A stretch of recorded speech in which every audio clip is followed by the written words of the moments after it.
This afternoon, the bill on reform in the Senate failed to move forward. It may still see the light of day at some point, but at the moment it's stalled in the Senate. As well, you have an executive order that is coming out later on this week regarding monuments and what to do about people who deface or damage these monuments. Could you tell us what you're planning to do in the executive order and your reaction to what happened in the Senate? Well, the Senate Republicans want very much to pass a bill on police reform. We have total cooperation with many different communities, including the police community.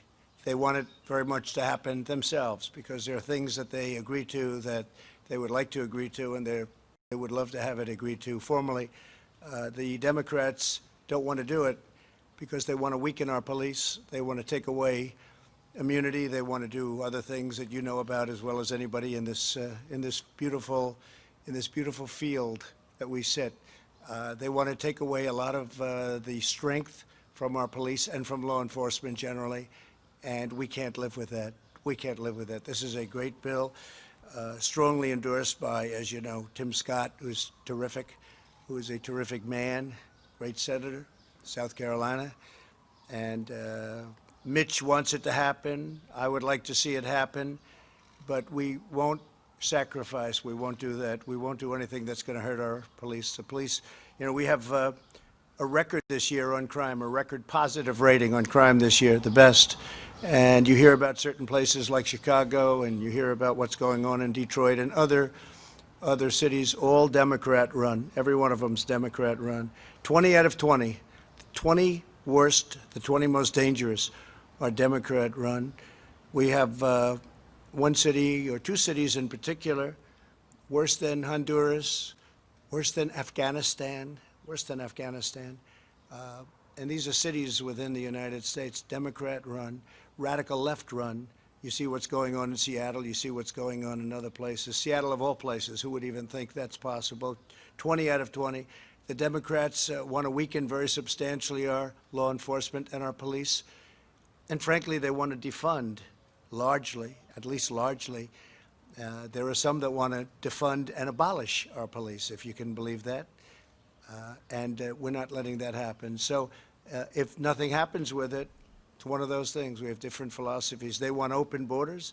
They want sanctuary cities. We don't. As far as your second question, I think that we're going to have a very strong executive order, but we already have very strong. We have the Monuments Act already, which means 10 years in jail. But I think we're going to consolidate various things. We're going to come out with a very strong executive order, and I should have that by the end of the week, which is fast approaching. We're going to have it a very powerful statement. We've arrested numerous people, as you know, for what took place outside of Washington. In addition, the FBI is investigating hundreds of people throughout the country for what they've done to monuments, statues, and even buildings. So we have very strong laws already on the books. I mean, we have a law that's 10 years. It's 10 years. That's a long time to have fun one night. I think many of the people that are knocking down these statues don't even have any idea what the statue is, what it means, who it is. When they knock down Grant, when they want to knock down Grant. But when they look at certain, now they're looking at Jesus Christ. They're looking at George Washington. They're looking at Abraham Lincoln, Thomas Jefferson. Not going to happen. Not going to happen. Not as long as I'm here. As far as Democrats are concerned, I think they could care less whether or not it happens. And I think the American people get it. So we're going to have a very strong executive order, and it'll happen very quickly before the end of the week.